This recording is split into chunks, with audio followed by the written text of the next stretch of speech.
Hello, everyone. Welcome. I'm Jay, and this is Girafa podcast show. Today we have one incredible person. He or she, because you will see. She wants to talk about her journey. This is the second time we have her in our podcast, but she was talking about the journey in the Middle East countries. So, if you remember, talking about Leyla, the first episode. She was talking about the journey she had from the Turkish or different country and Armenia, and today we are going to continue this journey to Iraq. Before we were going to start talking with Leyla, I just want to introduce our sponsor. Our sponsor for this show is gonna be Soraya Association. Soraya Association uh, is a group of people. They are gathering to help the foreigner, especially foreigner. They are with Farsi languages, so they can speak Farsi, and they move to Finland. Soraya Association is working in Finland, and they helping people to adjust, develop, and be more integrate to new situation. As much as I remember, we talked about your journey, and it was so interesting. And uh, you're different from the. If I want to say honestly, you're different from the other guests because your trip has something special because it's not just about where you go, but maybe it's some kind of this personal part of you. It was involved to that journey. Um, so for for me, it's very unique and very interesting. Uh, you said that until you went to the Yerevan and something happened there. So we are very interesting to and eager to Exactly. yeah to continue Uh, in what's happened there. Thanks a lot for having me. It's my pleasure being here. Always lovely Thank to, you. to talk to you and to share ideas. For the people that have seen and for the people who haven't seen, I was traveling through the Middle East. I came from Turkey all the way to Georgia and then down to Armenia. And at this moment, I was actually in Yerevan. I had just arrived in Yerevan. I was hitchhiking. Two guys actually took me all the way to Yerevan. And I was actually staying there where I met a couple of people. Like we got into this hostel. It was quite nice to begin with because I was like in an international community. Not speaking Armenian is a bit harder to actually integrate with the locals, as I did, for example, in Turkey.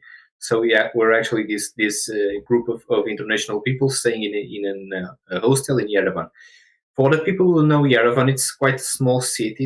It's interesting, very interesting, but it's a very small city. So the what we call downtown or the city center is basically one street, and it's uh, an incredibly beautiful street. Like not a lot of movement, a very villagey feeling in a way. Mm-hmm.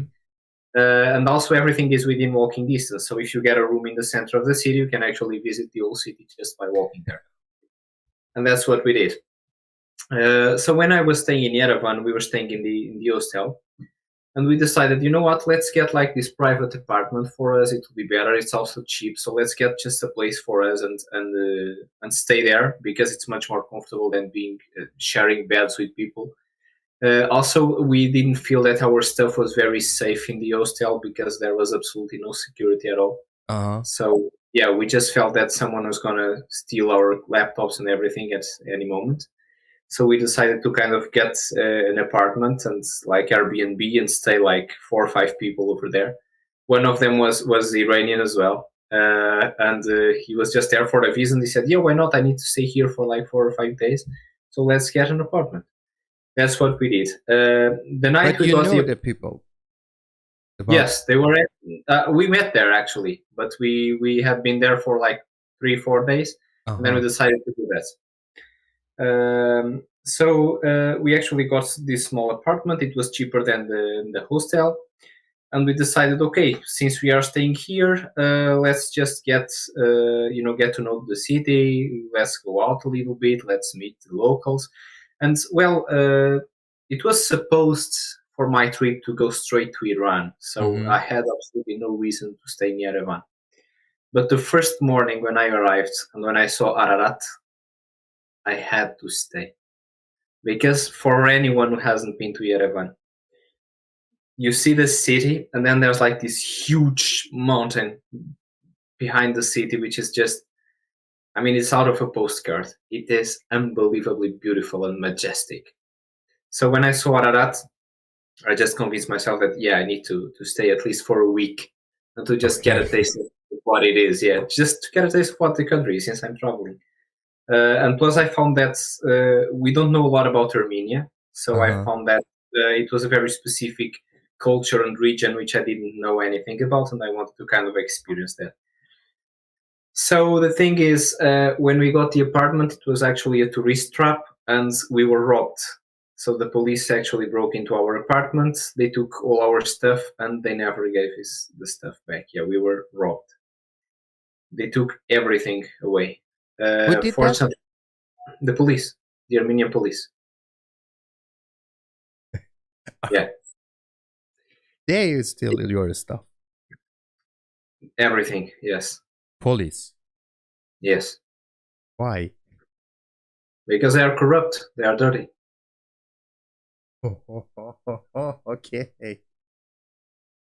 And then, yeah, and then I actually had a friend in Yerevan from a project I had in Istanbul. So I called her and said, I need some help. And she said, yeah, of course, I'll help you. Can you get here? And I said, yeah, I'm going to try. So I start hitchhiking to her place, to her town. And as soon as I get into the car, a bunch of guys try to rob me. Again. And I said, man, I was just, I literally don't have anything with me, So the guy just dropped me anywhere, like in the middle of nowhere in Armenia. And the things I had with me was my passport, which was in my back pocket, and my clarinet, because I always brought it. So, Leyla, you were at the house when the police came. We were at the house, yes. So they took their stuff in front of your eyes. They said you need to go out because there is a fire. You need to go down. Everyone needs to go down, and then they just took it. Okay. And then, yeah, I had the idea of going to the police to complain about the police, but they still tried to take even more money from us. So, yes, it was. I felt completely out of anything. And I was helped by the French volunteers. Like there was this small organization of French volunteers. So my friend put me in contact with them, and they actually hosted me for that night.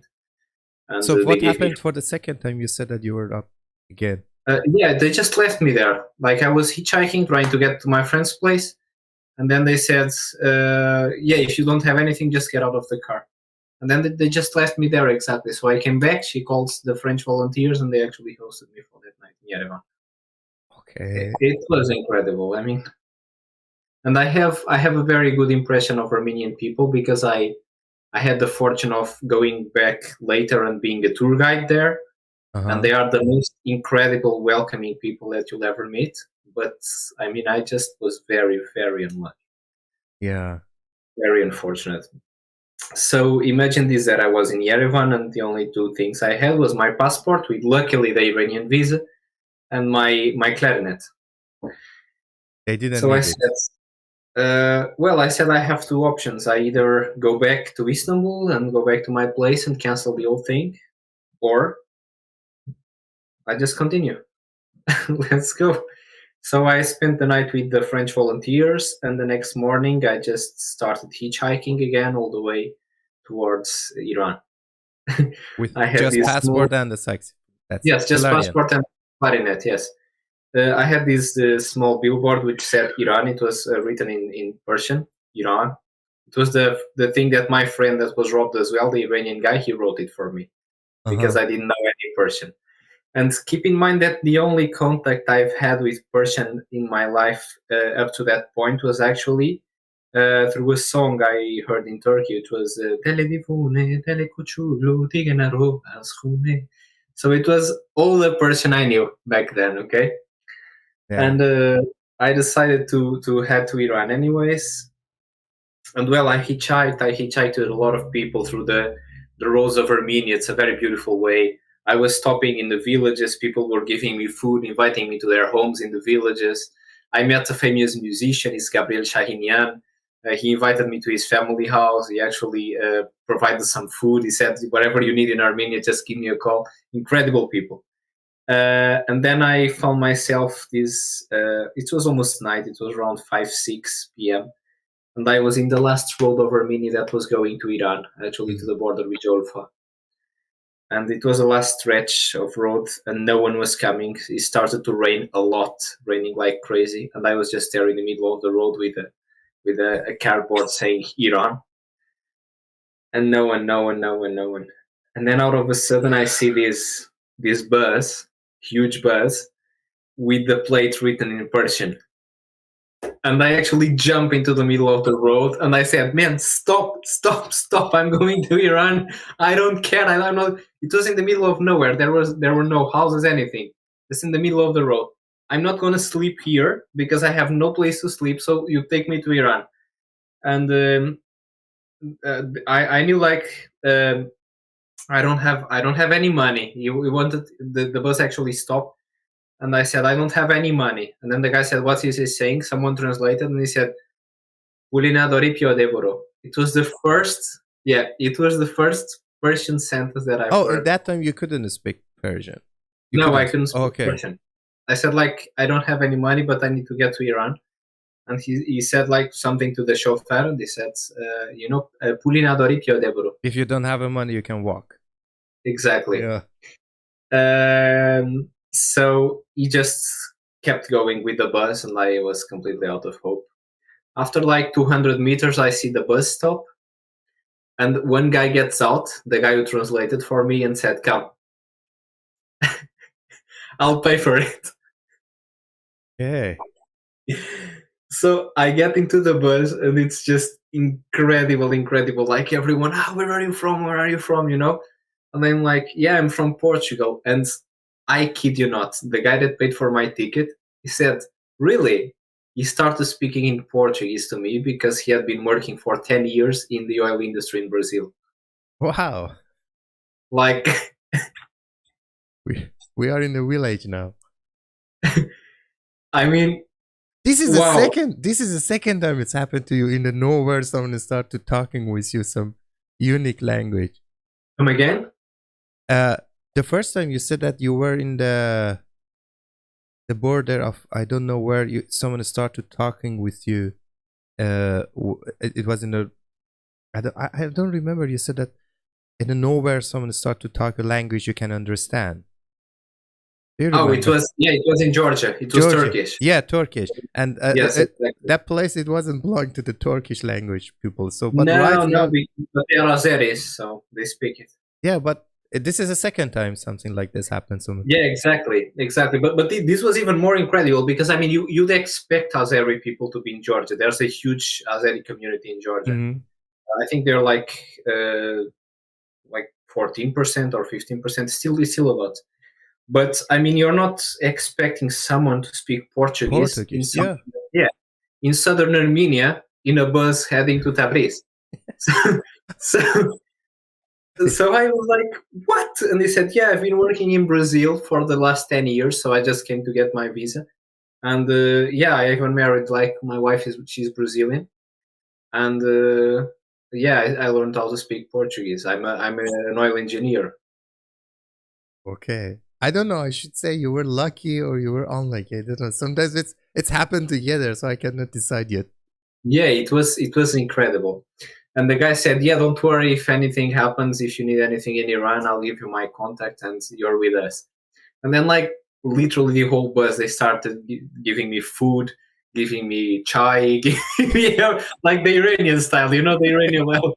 Then the bus stopped, and everyone was ordering food for me. I'm like, "Oh, tell us about your country. Sure. Can you play it like I was playing in the bus?" That's crazy. The same people they don't want to carry. Okay. No, it was actually the driver because he thought I was, I don't know, maybe he thought I was trying to, to profit on that or something. Then I told them my history, and I was actually translating from Google, and I said "mano dozidan," which means they robbed me like as a physical person, not they robbed my stuff. Yeah. I was trying to translate, and I said "mano dozidan" to Ermenistan, "mano dozidan," and everyone was like, "Yeah, but you are here." Okay, you know. So I understood several months later that you need to What say did you first say? that my stuff. Yeah, "mano dozidan," and I was just insisting with people like "mano dozidan, mano dozidan." Uh, yeah, so that's how I got into Iran. I mean, I was expecting a lot of resistance in the border. They just looked at my passport and they said, Ronaldo. And they let me. Yeah, And that was it. I got into Iran. interesting. Interesting. Yeah, that's for when we say some countries, there is some legend just came to mind. But it is interesting because sometimes that's the point I like your story because it look like you're going up, down, up, down. Sometimes That's life. the It just happens faster when you're traveling. yeah, the first time we were talking, you said that at the middle of the jungle, which was so dark, and someone started talking Turkish with me. Wow, Yeah, okay. And right now in the nowhere, raining, no one to just drive you, and suddenly they accept you, and you have the chance to speak Portuguese. So yeah, it's interesting for me. So you enter to Iran. exactly. So my plan was I wanted to see Iran. I wanted to visit Isfahan. It was my goal. I've always wanted to see Isfahan since I was a child. So actually, I had no money, so I needed to get to Isfahan without money and stay for a while just to get the vibe of the country. And my plan was actually to play clarinet on the street and Oh, yeah, collect some money. Like how do you call busking? And I would like collect money and then use it to fund my travels. Well, I didn't need to play clarinet. It's Iran. I felt at home from the first second I entered Iran. Like people are incredibly welcoming in Iran. It even got to the point which was ridiculous. I was hitchhiking. Someone stopped the car. They said, "Where are you going?" And I said, "I'm going to Tehran." And they were going somewhere else. They'd actually stop the car, go to the road, and start hitchhiking with me to make people stop, and then say, take this guy." So that's like I got to the point where I had like 3 or 4 cars just stopping and doing like this with me. So you have like 3 or 4 people doing this, and everyone saying, "Take him, take him." sometimes it look weird. Why they try to help me? It's not normal. Yeah, Yeah. no, no, Maybe they they have think a plan. Maybe we're in the same group. So I eventually got to Tabriz, and when I got to Tabriz, I had absolutely no money. So I went to the bazaar in Tabriz, and I said, I'm gonna enjoy the fact, I'm gonna like profit on the fact that people actually speak Turkish here, because in Azerbaijan they Yeah. speak Turkish, and since I understand the language, I can actually get some money here and actually learn some Persian, start at least learning how to read and write and everything. So I go to the bazaar, and I don't exactly remember how it happened. I think I was just browsing, like trying some pistachio, which I love. And like this guy, really young guy, his name is Rahim. Rahim actually he starts talking to me in Azeri. I said I don't get it, but can you speak Turkish from Istanbul? He said yes, I can. Where are you from? I said I'm from Portugal. Oh my god, it was like it was great. Like get some food and get him tea, and then he called everyone like it was not. So Come, I found something I want to show you. Come yeah. here. So I said, Rahim, listen, I'm like without money, so I need like a job or something. And Rahim said, no, I can give you some money. And I said, no, I don't feel good if you should do that. Let me just do something. So like for 2 weeks, I was selling pistachio in the bazaar in Tabriz. Oh And my. at the same time, yeah, I was staying with Rahim and his family. So at the same time, every night I sat with Rahim like 1 hour, and I had this small daftar. How do you call it in Yeah. English? Notebook. Daftar Yeah, notebook. Yeah. notebook. Yeah. I actually wrote on the left side the words in Turkish, and on the right side, Rahim wrote them in Persian, like in Persian, Finglish, and Yeah. also Farsi. So that's how I started learning Persian, like read and write and the basic words. And I was actually practicing the bazaar as much as I could, like speaking Turkish. And then when I couldn't, I would speak Persian. When people didn't understand, I would speak Turkish again. So this was like tick, tick, tick, tick, tick, the beginning of the process of learning Persian for me. It's making me feel so bad when you started because I'm living in Finland, and for 7 years I cannot speak Finnish, but every time say for 2 weeks I start to speak Persian. So It's so sad. it's like, you make me uncomfortable, Leyla. You make me uncomfortable. So No, no. so right now you have in your CV that selling pistachio in different country, different. Yeah, in Tabriz, yeah. Selling pistachio in Tabriz is the thing. So And I use the Turkish accent, so it's like buyurun, buyurun beyefendi, buyurun. Fıstık, fıstık, buyurun beyefendi, burada. What the hell is this, you know? But it was like an attraction because people were not expecting that, so everyone came to Rahim's. It was like mutual, Okay. mutual coffee. Everyone was coming to Rahim to check what was happening. Then they bought like a bag or something. Okay. Buyurun beyefendi, fıstık çok kaliteli, çok güzel, çok güzel. That's interesting. Oh my god. Okay, so because I don't know. There is a comedian guy. He's an Indian, but he lives in the U.S. I think his name is Russell, something like that. He was talking at the show. He said that I cannot understand all the language in India, but every time I'm going there, I just pretend that I know I am talking to them. So every time I'm so angry, I start to yelling, but say something is not a word, but they think I'm saying something. Yeah, So yeah. right now, when you say that, I will do that, something like that, the normal accent in the Turkey. So it just came to my mind. The people just watching you. You said that you're not Iranian, but you're talking like the Iranian and yelling me. Yeah.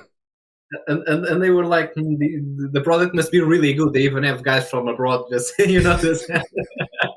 And they're gonna say, Ryan, you're lying. He's not from the Portugal. No, you can see the passport. He's from it. No, he says something. Yeah. And also, I look Middle Eastern, so it was quite interesting when I told people I was European. Exactly, but not in the conversation. Okay. Oh man, it's so fun. Okay, so for 2 weeks. So let me ask about the Tabriz, because it's very historical and they have a very strong culture. Yeah, what you can say about the Tabriz? Yeah, the thing I like the most is there is a very clear distinction between the Azeri culture and the Persian culture. I mean, the way Azeris deal with money is very different. I know this is a stereotype in Iran, but people from Tabriz, they really like money. And they know how to work with it. It's probably because of the Silk Road, because of all the relations they had with Turkey. And I see that Azerbaijan is in a way more, let's say, international than other parts of Iran, because they are used to being this pivotal point between the East and the West. And I see that it reflects a lot on the way people do business. So people are much more open to business opportunities, and people are much more open to different, let's say, ways of making money than actually what I saw elsewhere in Iran, where people are more concerned with family and drinking and having parties and music. Not to say that people in Azerbaijan are not artistic, they are, but they also look at things from the business side of things. And I think that in that sense, it's very clear that they are Azeri, But I think that's, for example, the carpet industry. You have, of course, the carpet industry everywhere in Iran. But if you go to Azerbaijan, they actually made it a business, as in like they are selling carpets to foreigners, and the prices are completely different. And the way they are presenting it, the way they are actually marketing it is quite different. So you just feel there is market going on there, much more than the rest of the country, except, of course, Tehran. And it was also the first time I had contact with traditional Iranian musicians. So as I had the clarinet, it was very easy for me to get in touch with people that were playing the setar. How do you call it? The santur as well. Yeah, and I started.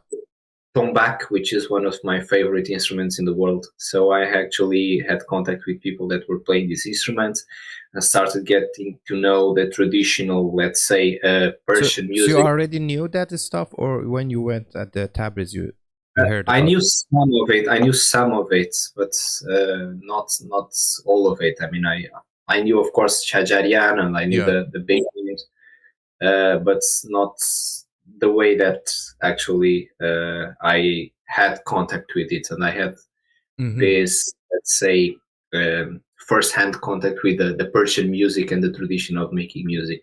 It's very interesting because the difference between the East and the West in terms of culture and art, you don't feel that in Azerbaijan as much, but you feel it in the Persian territories, let's say. Um, I mean, people see art and culture as a part of their identity much more than people in the West.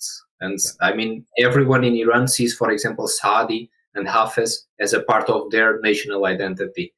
But if you go to most European countries, people don't really know how to quote Shakespeare just because they are British. They see it as something that people that devote their lives to literature Mm-hmm. to study. But everyone in Persia, everyone in Iran will be able to actually at least claim a poem to you. At Yeah. least one poem they will know. And I saw it a lot with Azeris with their Zarbo Masal, like Mm-hmm. their expressions. They are really cool in Azerbaijan and in the Persian territories or in Fars with people reading poetry, even Yeah. young people, especially young people. I think it's a part of national identity that's very much connected to what is being Iranian. And in the West, we It's don't really yeah, have it's that as very much. involved in the culture, and also in the uh for the Azeri people, they have the specific dance and music I instrument. like this. Yes, it's Yeah. very nice. Uh, Yeah, yeah. it, because you said that it's a part of the culture they have. Because it's not just belonging to Azerbaijan in Iran. It's we talk about that all the Azeris people. It's because they have that kind of the uh, how can I say that war dancing Hmm. or how can I say happy dancing, if I say correct. I don't know when they are Yeah, happy, when they celebrating something, and also they exactly. have some kind of but it's so beautiful. It's so, and you should be very strong if you want to dance, and Yeah. I love it. I love that But dance. what I love about it is that people don't see it as like a tool, but they see it as like a way of creating an identity, because everyone, when a song comes up, everyone will get up and dance. They are not like, yeah, I don't know how to dance. No, you will Yeah, know yeah, because you're yeah, Azeri. So if you're Azeri, you're gonna dance like this. You're not gonna dance like a Persian if you're Azeri. You're gonna dance like an Azeri, yeah. and it's really cool because actually you understand that there is this national identity, and it was the first time I had contact with that. There is this national identity that is called being Iranian, but inside Iran there is also a very developed sense of regional identity, and they do not collide. They are actually, well, there are of course people that want to be independent, but they are the minority. Yeah. They are coexisting, and they have been coexisting in a way that we actually don't realize in the West. We just think that everything is the same, and it's not. It's Hmm. completely different. Yeah, The culture, the working culture in Tabriz and the working yeah, culture in Shiraz are completely different. For yeah, example, yeah. you know. It's different. It's kind of the differentiation. Uh, have you tried that kufte? Oh yes, everything that was edible, I had it. Kelepacha, everything. But Kalapacha um is not belonging to the Tabriz. It's belonging to everywhere in Iran. But kufte Tabrizi specifically is for Tabriz. Yes, It's yes. so yummy. Rahim and his family, they made sure I tried everything. Okay. Yeah, it's incredible. I mean, the way people eat there is it's unbelievable. So you Then try? they Yeah. wanted to talk to my family, like I video called my family, and they wanted to actually talk to them and see how people looked like, and they were kind of it's very it's very nice that the sense of identity is also connected to your family, because it's not just you as an individual, but also what does your father do, what does Mm, your mother do, yeah. and a way of establishing bridges between people is also connecting with the family, inviting them to come to Iran. And people go to great lengths to actually make sure that not just you but your family is also feeling comfortable with the fact that you're hosting them. It's Mm. beautiful. Or they're hosting you in this case. Okay, so just last question about the Tabriz. How was the food? You said that you tried, but just want to say, Yeah, what do you think about the food? it's very meat based. I prefer Persian food. It's very meat based. It's very We Turkish. like meat. We like meat. Yeah, Yeah. yeah, yeah. It's very Turkish. I love the food. And the way people relate to food in Tabriz, it's like as every people are obsessed with eating. And I love it because in Portugal, we are obsessed with eating. We do like 200, 300 kilometers just to have lunch at weekends. And I see that they respect their food a lot as well. I mean, it's not as, let's say, beautiful as the Persian food in terms of presentation, but the way they prepare it and the way that food is actually representing the abundance that you can provide to the guests, it's beautiful. Mm. But I think that's not just not Azeri. That's common within all the Turkey community. Like the way from Istanbul to Xinjiang in China, you can actually find this culture of abundance. And if you're a guest, it's not as important that the dish is beautiful. It's important that you have quantity, that you have an amount of food that is going to make you more than full. And I felt that in Azerbaijan from the first moment. It's like, eat more. Come on, eat more, eat more. Yeah. Sometimes you try to run, it's gonna keep you and say, no, you have to. Especially the mothers and grandmothers. It's incredible. Yeah, I know. It's sometimes it's not comfortable. You're totally full. So no, you don't like the food. So, yeah, I love it, but I don't have a space. No, so you should eat it. Just something else. People in Azerbaijan are much more straightforward than Persians. How? The Persians have more tarof, and Azeris they are more. It's not like rude, not at all. Yeah. Not at all. They are very, but they are more straight to the point. Like when they want to tell you something, they would most likely tell you. How can I The explain Persians Tara don't for go the around. people? Sorry. How can how can I explain the Tara for the Western people? It's very hard. Tarof, everything in Iran. Like Yeah, but everything. how can I explain it? Because I remember we have a two thing. It's so difficult to explain for the Western culture. One of them is Tarof, and the second one is Nas Kardan. You know what? Yeah, maybe you can help us because I remember I was with a group and one of the girls she was from my country. She was from Iran and her boyfriend was from the Finland, and they were talking, and she said that Jalo, can you explain? I tried to nod for him, and I said, how can I explain your nose? Yeah. So it's maybe you can help us because you have experience. What is it? I can try it. So first of all, tarof is like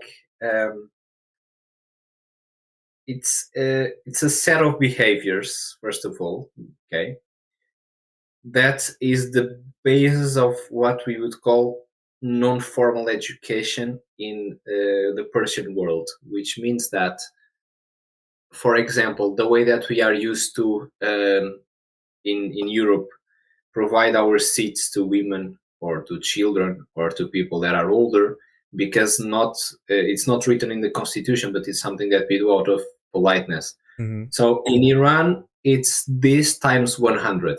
Like it rules absolutely everything in the country. Like people will actually open a door, and I saw that in Sarain. There were two old men. Actually, they took like 2 minutes to go through a door because they were like, like you put yourself lower than the other person in order to make yourself more polite than the other person. It's very weird. It's like you're showing extreme humbleness is a way of showing your politeness in society. And the Nas, I cannot even start to explain it. I still don't grasp it. I can't grasp it. Yeah, Nas, it's mean that you want something, but you should show it that you don't want it. But that guy should understand that you want it. So it's so Exactly. complicated. You know what? I did NAS once in Isfahan, and one of my best, like one of my favorites. I had like this color, the really nice color, and I did NAS once, and I just gave it away. And I didn't mean to, but I just gave it away because the guy said like, "I really like your color." I said, "Do you like it? It's yours," and he actually took it. Okay. And I was like, I really like that. Okay. So maybe you But I should see didn't say more. anything because I was so used to that by then that. Okay. Okay. Oh, it's so interesting talking with you. Okay. So you left Tabriz. You earn the Yeah. money there. Yes, I earned some money there, and then I left Tabriz, and I said, since I started learning Persian, might as well just go to the territories where people speak Persian and try and survive. Yeah. So So how I long you went said you stay at the Tabriz? 2 weeks. 2 weeks. I was working 2 weeks with Rahim. Yes. So So for just 2 weeks you start to learning, and it was yes, I was working like crazy. Like every time I was sitting or not doing anything, I was just tick tick tick tick tick tick tick.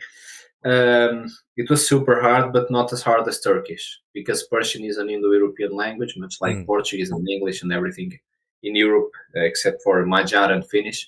So it was basically a way of restructuring a matter of restructuring the grammar on my head and the words, and not really the whole world as it was in Turkish. Turkish is completely alien, but Persian was fine. So I said, let's go and see what's going on in for example, in Rasht, okay. because I love Mirza Qasemi. It was something that I had tried in Tabriz, and I said, if the place is Rasht, let me go to Rasht and try. I was actually hitchhiking there. A gentleman offered me to stay in a hotel, like he was a hotel owner. He said, you can stay as much as you want. You have free access to everything in Sarai. So I was like in the hot springs, everything included.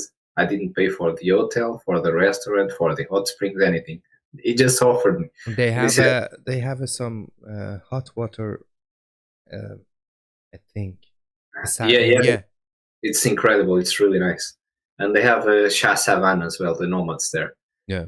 The guy he happened to be an hotel owner, and he said, you're free to stay as long as you want. Just you can use the hot springs that were connected to the hotel. You can go and eat, and we'll pay for everything. Just say it's you're with me. Okay.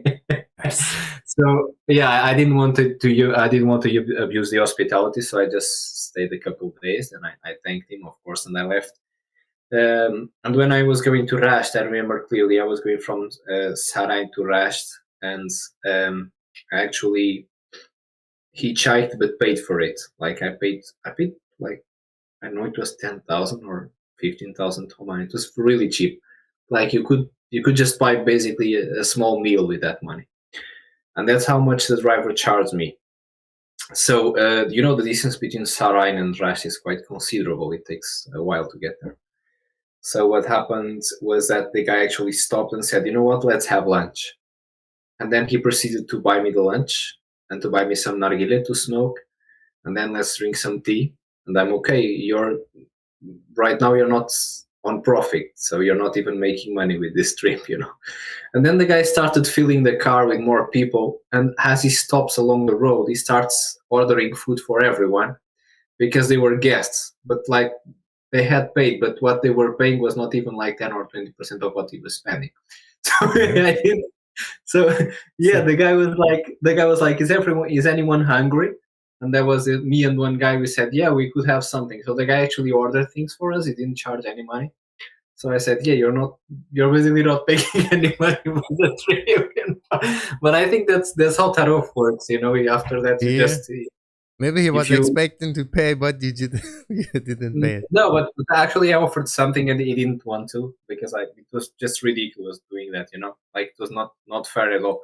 But he said, no, it's my pleasure and everything. You're my guests, and they're like, okay, it doesn't make Yes. sense.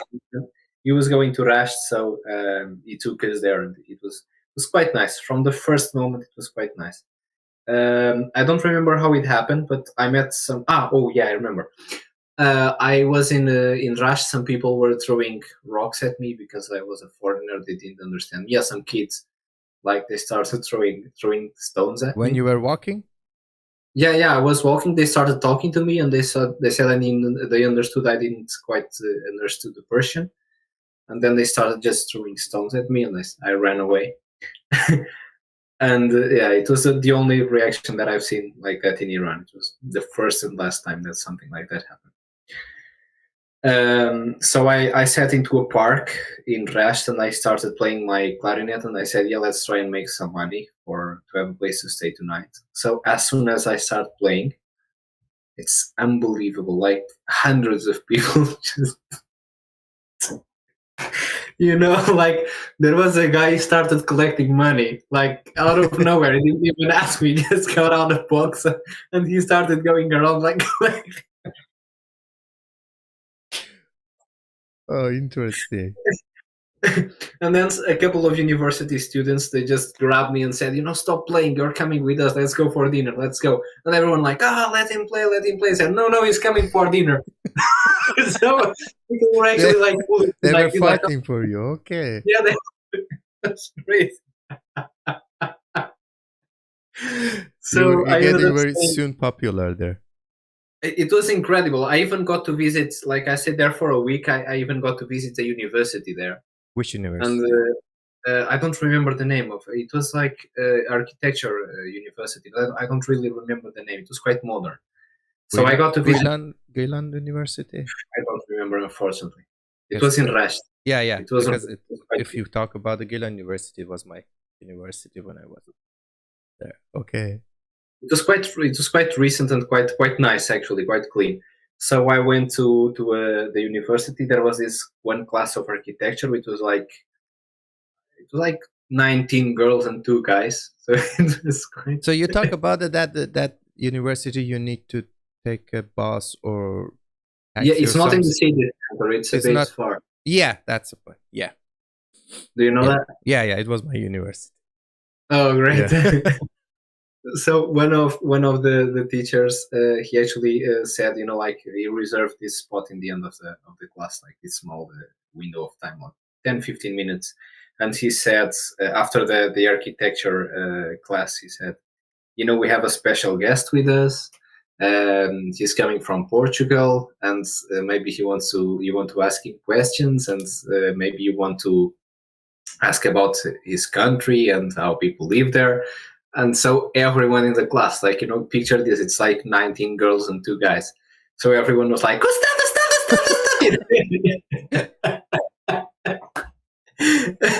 and they were asking like the most awesome questions, like, what do we eat, what do we do, like, how is my country, do I know Ronaldo, things like that.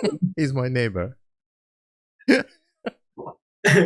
And it was quite nice because I got to meet everyone there. It was pretty cool. The way, people are so warm, and open, and they don't really do this, especially when they're the age of university. Yeah, of course. So yeah, I ended up spending one of the best weeks of my life in Rasht, and it was really, really nice. Why Rasht? You said you just find out you're going to go Rasht, or just? Actually, the food is incredible in Rasht. Iraqi food is unbelievable. They cook really well, and my friend Moshtawa cooked really, really well. And also, we went to a couple restaurants to eat proper Mirza Qasimi, which is something else. What about the fish? The fish is good as well, but I'm Portuguese, so. Oh. No, because they have a specific way to cooking. Because that's the point. Because everywhere you are going in the country, they have a different. Even they make the food, they have a different way. For example, Tabriz, they have a very unique culture for make the food. As you said, the kufta is specifically the spices are different. Exactly, and they don't use flowers as much. Rasht, for example, is very famous for the type of the fish, the way they make the fish, because they put some vegetables and some kind of herbal. You can just find it in the Gilan. They put it in the inside of the fish and they cook it. So it's so unique, and also they have the olives. That's special. Yeah. Which you don't have in any part of Yeah. Iran. Yeah, that actually surprised me because I thought olives were a Mediterranean thing only. That's what we are taught, but no, it's not. Apparently, in Iran, you have olives as well. Yeah. Yeah. Most people don't know that. And also, of course, because I was surrounded by young people, and it was just incredible, very fun, very nice. We actually played basketball, and like a lot of the girls, they didn't have the hair covered. It was the most progressive city I've seen in Iran, I think. Yeah. Quite progressive. Rasht and the Shomal is really, Yeah. They're more really, open. really open. Yeah, Yeah. they are, and Iran as well, as far as I know. Yeah, they're more open and more different in a good way. So so I got hold of a guitar as well during that week, and I played a lot of Gypsy Kings. Like I played more Gypsy Kings during that week than my whole life combined. And people apparently loved Gypsy Kings. Everyone danced in the park. It was really cool. It was really great. They were ready for dancing. It was incredible. It was really, really nice. And then I decided to actually move on and go visit. How long did you stay in the Rasht? It was just a week, Just a unfortunately. I would stay longer, yes. I would stay longer, but I was afraid that my visa would expire. Okay. Yes, so I stayed just for a week. And then I moved on to Tehran, and I was actually expecting to visit one of my acquaintances that I met in the bus to Tabriz. He said, whenever you're in Tehran, just give me a call. And I have to say this. When I was in Qazvin, for people who don't know, the distance between Qazvin and Tehran is what, like 5 hours by car? Yeah, maybe, or less. So there was this guy named Salman. It was around 7 p.m., 7:30. And the guy said, where are you going? And I said, I'm going to Tehran. And he was like thinking for a while. He was from Qazvin. And then he said, you know what, get in the car. He called his wife and he said, I'm not going home for dinner. Yeah, that's how hospitable, that's how crazy Iranian people are. Yeah. So he took me all the way to Tehran. He dropped me at my friend's house and he came back. I actually spent an awful lot of time in Tehran because everyone told me, no, Tehran is the worst city and there's nothing to like. I loved it. I love Tehran. I love it. I love the vibe of the city. I love the poor neighborhoods, the rich neighborhoods, the Bome Tehran, like you have an incredible view of the city. I love the Damovand. I loved everything in Tehran. The people, the bazaar. I went to the largest bazaar in the world. I spent most of my time, like I spent more time in the bazaar than it was healthy. I was just getting my revenge from all the years I was a child and I couldn't go to the... I spent so much time in the bazaar and I did so much stuff in the bazaar. I visited all the floors, the place where they are actually making the stuff. I bought a backpack with the money I had collected. I actually found a way of putting my musical instruments in my backpack. Like I got this, how do you call it? It's like a dotar. And I had I had it fitted like in the backpack, and I had the clarinet in the other side, and I had my stuff there. I bought some clothes. I bought shalwar kurdi. I bought everything in Tehran, and I had it custom made in the bazaar. So I was actually going to the upper floor of the bazaar, and people were actually doing that and putting some strings on my backpack. It was incredible. I loved Tehran. And then I met some guys which were mountain climbers and photographers. Mm-hmm. And they said, let's climb Damovan. like, like, I'm not working this week, so let's climb Damovan. And I said, yeah, let's go. Like, that's like 6,000 meters. You don't just climb it. You need to be prepared. So, we were actually walking there, and by the third day, I was dying, and they said, we need to go back because I don't think you'll be able to do it. You need to practice. You need to be ready. Yeah, I mean, you don't just climb it, But it's not a park. Let's go to the park. Okay, let's go. Exactly, or Everest, or Kilimanjaro. So, yeah, I mean, but it was still pretty nice. I mean, nature is beautiful there. And the fact that you can just go there from Tehran, it's pretty close. Well, whatever you call close in Iran, because for Europeans close it's like 1 hour, 2 hours, but in Iran distance is different. The concept of distance is different. Yeah. But the fact that you can just go there like on a day trip is pretty cool. So you went to the demo events too? Yeah, I didn't like it. No, but you saw that. Yeah. I saw I couldn't do it without practicing for like 1 year or so. Yeah, okay. But the fact that I went there with the guys, like we were making fire and we were just cooking the food Camping, there. Yeah, camping.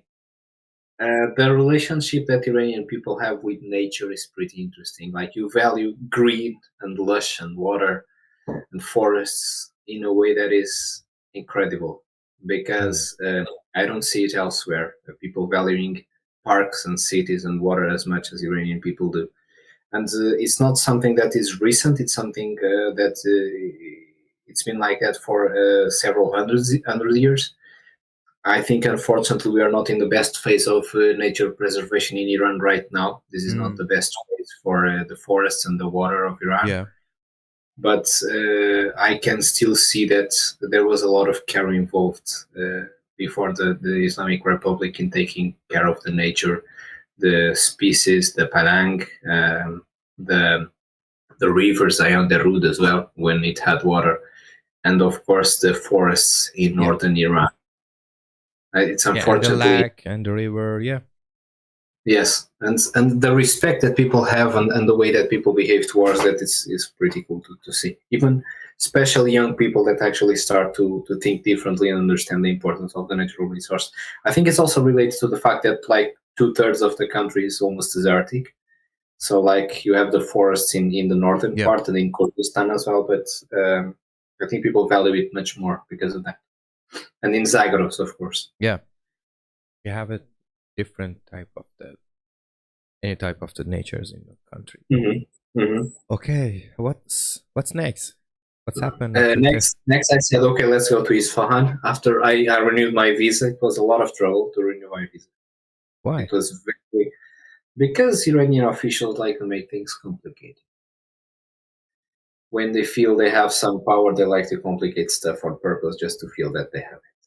Show who's the boss. Yeah, to show who's the boss. Sometimes you don't even know how to read, but if you have a uniform, you think you're someone. And unfortunately, it happens a lot there. So it was a lot of trouble. I had to call the Portuguese embassy, and it was very hard. It's a whole different story.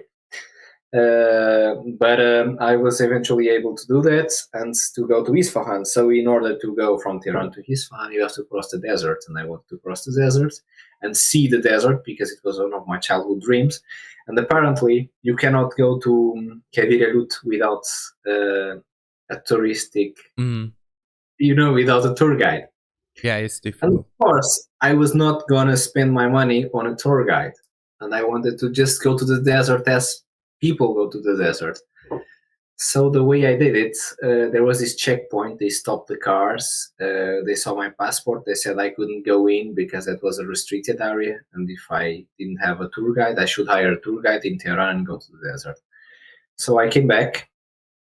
I went to this station and there was a guy driving a truck. And I said, I need to go to Hur, which is in the middle of the desert. And I need someone to take me, but the police is not letting me go there. And he said, you know what, I'm going to help you, but you need to hide. Okay. So actually, I was sitting in a container, like in the in the truck. And when they stopped to check, they checked the documents, everything, and they just let it pass. So that's how I got into the desert. I fell asleep, and I remember the following morning, he actually woke me up and he said, I need you to see this. You're going to love this. So he wakes me up and we are in a salt desert. Everything is white and flat. It was unbelievable. Like, for people who have never been in a desert, much less in a salt desert, imagine like the end of the world. I mean, there aren't even flies. You don't even see the end of the horizon. It's just plain white everywhere you look. Everything is white. You just see the road. And it was magical. It's like being in another planet. Mm. He said, I think you're going to love this. So the sun was rising, and you have this white surface, completely plain white, and the road in the middle just, wow. Wow. Mm. It's incredible. And the feeling that I can actually describe the feeling of um, being in the desert as the same feeling of being in the sea. You know, it's endless, but it's not boring. It's the same, but it's not equal. It's something that talks back to you when you talk to him. You know, I mean, the sea. I do believe that the ocean communicates with people. It doesn't just exist there. Mhm. We came from the water, and we communicate. And you know that most deserts, they are actually either prairies or oceans. Then they dry, especially the salt deserts. They were actually these lakes that dry. So I think that in a way. Looking at a desert and looking at the ocean, it has the same effect on you. You can stay there for hours and hours, you'll never get tired. There are three things that I notice are like that in life. The first one is fire. You can look at fire for 6 hours and you'll still be interested in fire. It's basic human nature. You can look at the ocean for 6 hours, it will still be interesting. The ocean is talking back to you. And the desert is like that as well. You are looking at the desert and you're considering your whole existence as a human being, as a being in the planet. And those are like the very sparse, the very few moments that you can feel actually in the present time, when you're actually not just looking at something, but that something is actually looking back at you. And I just feel that fire, deserts, and oceans have that power. I really, really felt that in the desert. Oh, interesting. Yeah, for anyone who hasn't seen a proper desert in their lives, just do it. It's not just an experience; it's like an internal journey. Yeah, they should be there. Okay, so you saw the people, you saw the place that you shouldn't be there alone, but Yeah, you I find actually your way. went, and the guy left me in Hur. It was about noon when he left me there, and he said, "Are you sure they want to stay here?" And I'm like, "Yeah, why not?" He said, but it's dangerous because it's very, very hot. And I said, "No, it's okay. It's okay. I can handle. My country is hot as well." So we had air conditioner. We had air conditioning in the truck. And I said, "Yeah, no problem. You can just leave me here." So I got Crazy. out, I got out of the truck. Yeah, like hot in my country is like 40 degrees, but hot in food, it's like you know the concept of you go to a town and there's no one. Like literally, it was 12 a.m. and there was no one anywhere to be seen. So that should make you think, but I didn't. I just said, no, I'm staying here. I want to see the desert. It was like 52 degrees. You can cook egg. I mean, what? Like there was this guy. I was walking, and the guy just came running and said, "You're not local, are you?" I said, "No, you're crazy, man." He brought me into a mosque. He started pouring water on me, like giving me water, washing my face, and saying, like, "Are you feeling all right?" And I was like, "Yeah, I'm okay." You know what the temperature is out there, man. You're crazy. You're gonna die. I mean, I was obviously not a local, because yeah, like imagine this guy like there's this one man having you, and imagine this guy walking with a backpack, a really heavy backpack, like completely So dressed. happy, Like, smiling. yeah, so happy, like 52 degrees without the hat. I didn't even have anything. They were like, man, people don't even work during daytime, So Yeah, it's so difficult. and he said, man, you stay 15 minutes out there and you're just gonna pass out, So just stay here in the mosque, and like at 4 or 5 p.m. you just go out and Yeah, everyone yeah. starts. Usually they start the life after. It is unbelievable. It is unbelievable. Like so. Yeah. I mean, I was very responsible. I was super. And I ended up being invited to stay in a small village. It's called Messer. Like one of the guys there, it became my friend. Mehdi, and he said, I usually run this as like a hostel, but we have no guests, so just stay. Just pick whatever room you want, and you can stay here. So yeah, it was really nice. I stayed there for a couple of days, and I could go motorcycling in the desert. I saw scorpions. I saw one thing that I had heard about, but I had never seen, which was the camel spiders. They are Oh, native to Iran, yeah. Iran, Iraq. Yeah. So camel spiders, they are like these huge yellow spiders. They're like these. They are really huge. They are like the size of a hand, and they run really fast. They are scary. Actually, if you pick them up and they bite you, they won't do anything because their little mouths are actually made to eat smaller bugs. But they look really scary. Like if Hmm. you Google it, you'll probably be scared because they look really menacing and threatening. But they're not. They run away from you. They're quite inoffensive to humans. They are voracious predators to everything else. But you can actually hold one in your hand, and it's about the size of your hand. So the first time I saw a camel spider was in Mesr, in the desert of Iran. It was crazy. I immediately know what it was because I actually, having studied biology, I love them. And everyone is crazy about spiders. If you No. study a little bit about how they work, well, they are quite fascinating, but it doesn't mean you love them as in you hug them like a cat, but they are quite Yeah. fascinating in the way they behave because they are really smart. For something that doesn't even have a proper brain, let's say they are very, very smart. And when once I saw the camel spider, I said, "Yeah, that's why I came. This is the reason I came here. I mean, You were I've lucky. heard about this, and yeah, I've heard about this, and now I'm just seeing it. And then I saw scorpions, and it wasn't that funny. I saw live scorpions. Yeah, the first time you see one, I mean, it doesn't look as nice as when you see them, online. Or Yeah. we do have scorpions in my village in Portugal, but they are inoffensive. They are quite big, but they are not like the yellow ones in Iran. When you see a yellow one in Iran, the black one is still okay, but the yellow ones, they are quite dangerous. So I saw both. I had the opportunity of seeing both, and especially when, like after 5-6 p.m., when the sun starts setting, everything comes to life. Like the Mm. desert, just a lot of things start coming out of the dunes, and you just Yeah. see a lot of creatures like everything going around. It's beautiful. They're local. They know that they shouldn't come out at the noon. Yeah, but like when you are walking barefoot and it's your first time in a desert, it's weird, but you get used to it. I mean, I think there is this integration in nature. They are not there to do anything to you. I mean, the scorpion, the purpose of a scorpion or the spider was there wherever is just to live their lives. So they look scary to humans, but they actually run away from you. Even snakes, they're like that. Hopefully. But yeah, hopefully. But actually, I saw some pretty interesting critters. Some things I had never seen in my life. I still don't know what they are. I'm pretty sure we found new species there because I still don't know what they were.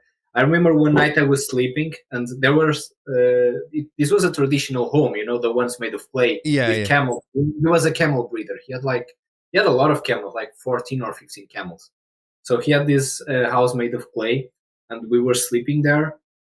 There was no air conditioning or anything.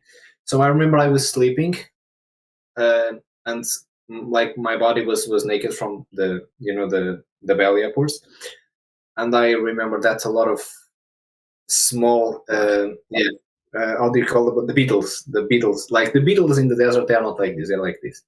So they were just walking. I woke up and I had like 8 beetles just crawling around my body, and I was like, ah.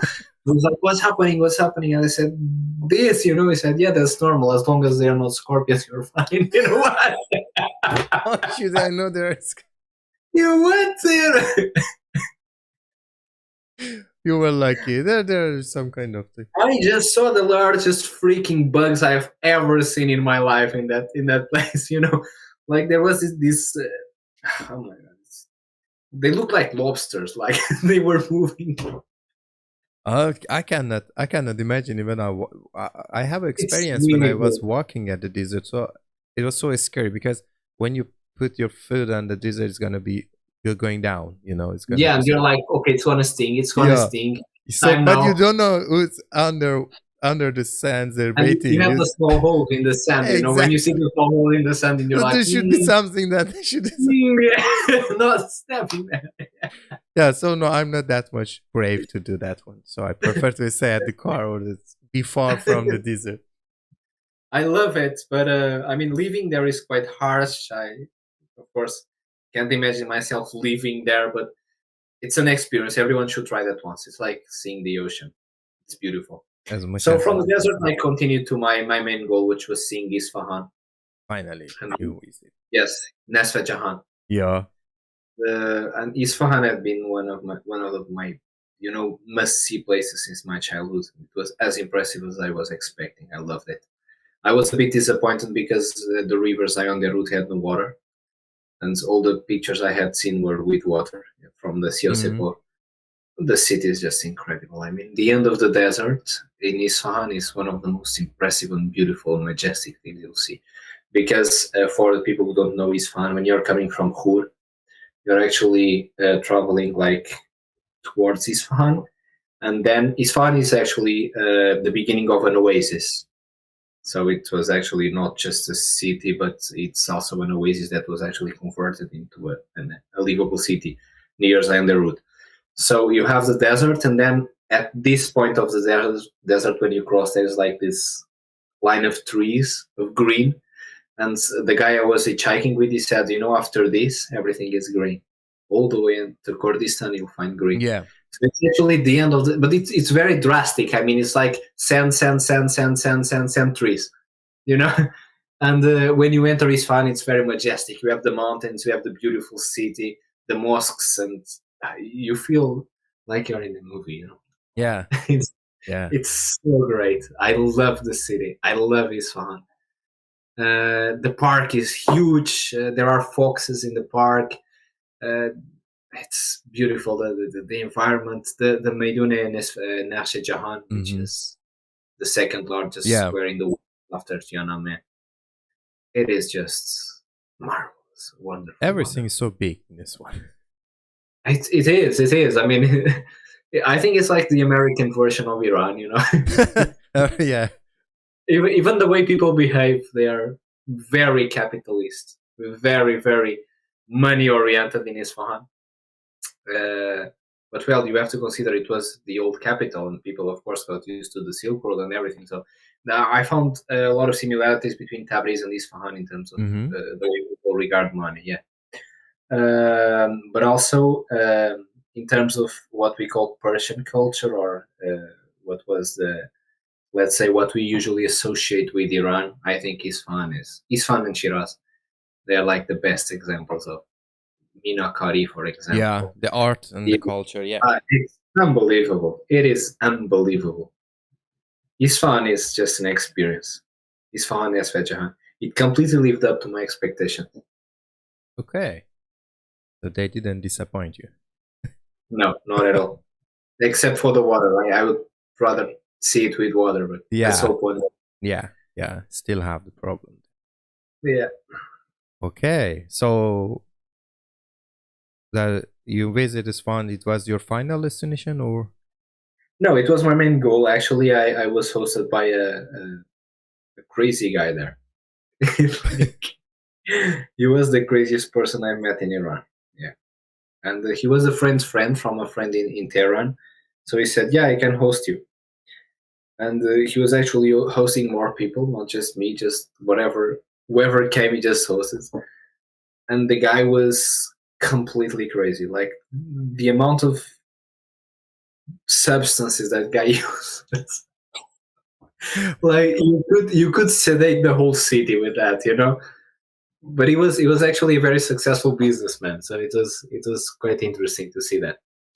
And yeah, it was pretty wild. Like he took me through the nightlife of Isfahan as well. So we had actually contact not with just the conservative part of the city, but also the young part of the city, the most dynamic, the parties, the illegal parties, and the way actually young people try and create their own micro environment in Isfahan. And one day we were having a smoke in one of the shisha houses, the nargile houses in Iran. It's called Qalyun in Iran. Mm. And we were having a smoke, and I was talking really loud in Persian. Everyone was listening because I had a foreign accent. And I said, I would love to see the nomads. I heard that there were Bakhtiari people, and I would love to go and see them. I didn't know about the Bakhtiari before I went to Iran at all. But I heard there are these nomadic people in the mountains. I would love to go and see them. And then one of the guys that was sitting in the house, like smoking, he said, "You know what? Do you want to see the nomads?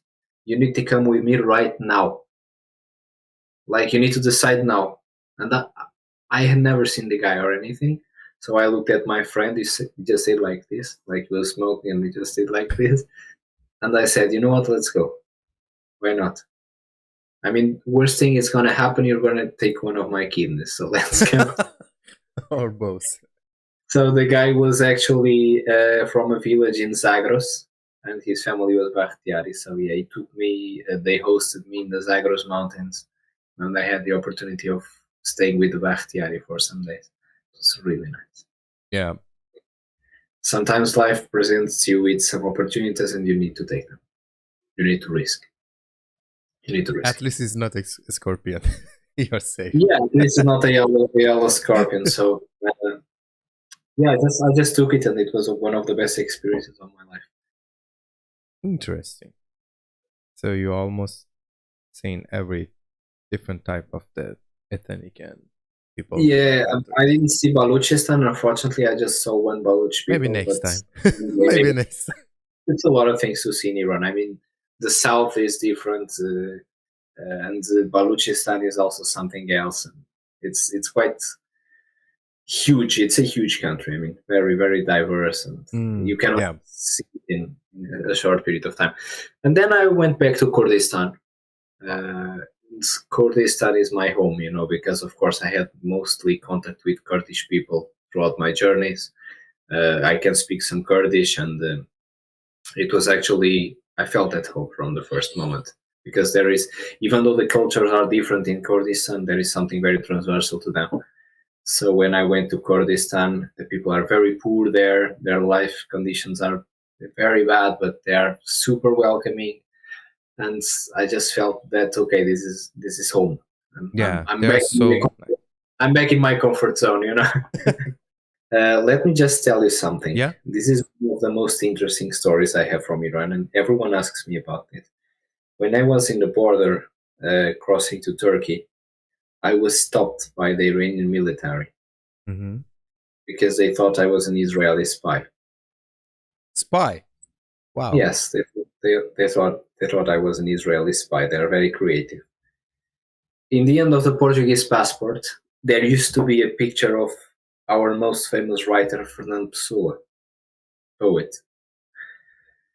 Fernando Pessoa was a schizophrenic guy, which, pretty much like me, had three different personalities. So he believed himself to be three different people. And he actually wrote as three different authors, and they were completely different. One of them was a shepherd, one of them was an engineer, the other was a journalist, I believe. So they were actually writing in the Portuguese newspaper as if they were three completely different people. Okay? So there is a picture as a way of, paying our respects to our great poets in the last page of the Portuguese passport of three guys, which look the same because they are the same. Those were three great writers. They were really brilliant writers, but they were the same person. They were the same person, yeah.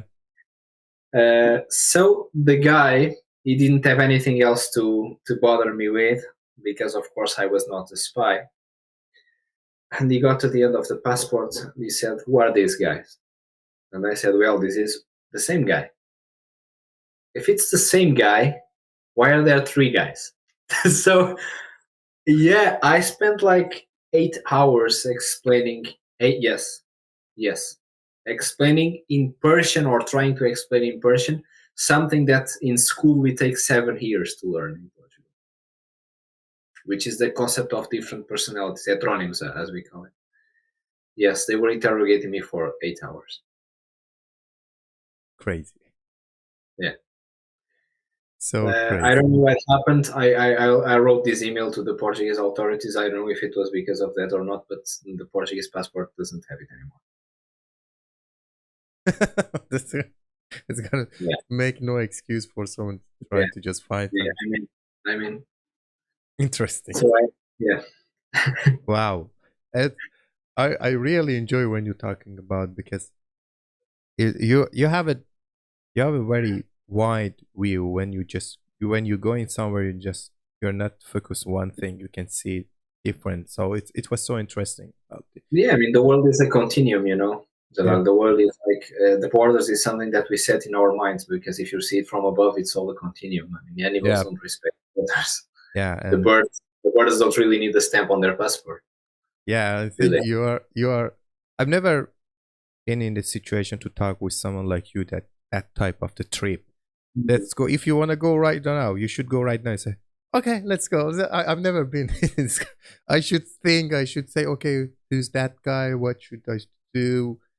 Do you need something? Or they say, okay, let's go. It's so. If you think a lot, if you overthink, and the older you get, the more you tend to overthink things because you have more to lose. But sometimes just don't think a lot. Just go with your gut feeling, you know.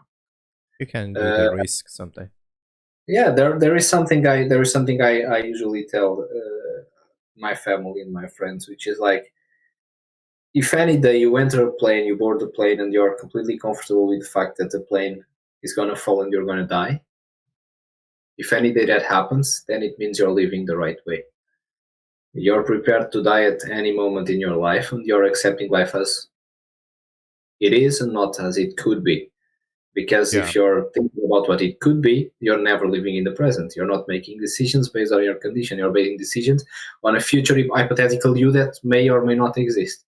So whenever you board a plane, and if you're having in your mind the thought that the plane might fall, at least just enjoy the ride because you'll be one of the few people in the world that is going to experience how it feels like to have a plane crashing.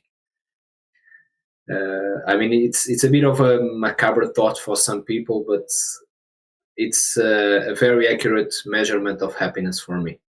If you can be completely comfortable with the plane crashing, then you're living a good life. if I'm gonna keep that one. If as much as it's not a scorpion, you're okay. It's okay. So as much as you're not dying, yeah, it's very difficult to find that point, but it's gonna be here and now, and you can enjoy your life. Yeah, sometimes you need to make decisions based on very limited data, but they end up being the Yeah, best decision. You know, that's a life. That's a life. You don't that's know life. what's waiting Yeah, in the future. exactly, Oh my exactly, god, exactly. it's so interesting to talking with you, and I hope one day I can have something like this. But I'm no, I'm not sure I can do that. I think it's gonna be old to do that one. But it's so interesting, and I think trip can, and this kind of the journey, it can even make something new inside you. You're gonna be a new person Yeah, you afterward. change completely. I mean, I had a Kurdish family. They didn't have any food to eat, and they gave me a bowl of rice. It was the only food that they had, and they gave me a bowl of rice. And then I come to the West, and people don't even look at their neighbors. They don't even share because they are afraid of not having enough for them. You know. And Mm. I had a huge depression when I came back to Europe. I couldn't deal with the fact that people were so selfish because the sense of community is non existent in most European countries. And I just couldn't deal with that. That's not my way of seeing the world. That's not my way of seeing happiness. I mean, people are afraid that, I'm going to have a guest room, but then they don't really have any guests. And people in Kurdistan, they are actually having one room for the whole family, and they still include the guests in that room and they sleep with them. So I Mm. mean, are you really that interested in having a house with 5 rooms if 4 of the rooms are going to be empty? You're going to call them guest rooms, but you don't really have any guests because no one cares about you. Is this happiness? Are we being happy with that? That is that was always my question, since the time I came back. That's a good question. We will talk about that later. Wow. Thank you so much, Leyla. That was very incredible. This tube You're welcome. show with you. It was so interesting everywhere. That's ups and down experience. You found this in nowhere. Someone who can speak Turkish and Portuguese. Yeah. You experience in the darkness in the jungle, and then someone starts. It's so. It was some kind of the life changing, and it's so interesting. Thank you so much for sharing this My pleasure. experience with us. I hope we have more time to talk with you later. But thank you so much. If at the end, if something if you want to add, I'm so glad to hear that. Yeah, of course. So just to wrap up, and if people have seen my first video, actually don't believe in everything you hear in the news. I would say don't believe in anything you hear in the news. Because news are made to be dramatic so that they can sell. And actually, if you go right now to Afghanistan, and if you're completely naked and without any money, there is going to be a family that's poorer than you, and they are going to host you like even your family will not. Because people are good and bad everywhere, which is like this catchphrase that people like to use. But once you understand what it really means and what's the core value of a human being, I think you're much more at home in the world, not just as an individual, but as a part of a community, a global community. So I have this very holistic view, and I think that's a lot of the role of the news and the role of the media that we are used to nowadays, and since 9/11 is actually dividing people more than bringing them together. So if you want to search for the truth, or if you want to actually search for what is your role in the community, don't listen to a lot of media. Just make your decision based on your gut feeling mostly. Thank you so much. Thank you for your time and your experience, and thank you for the people that are watching us.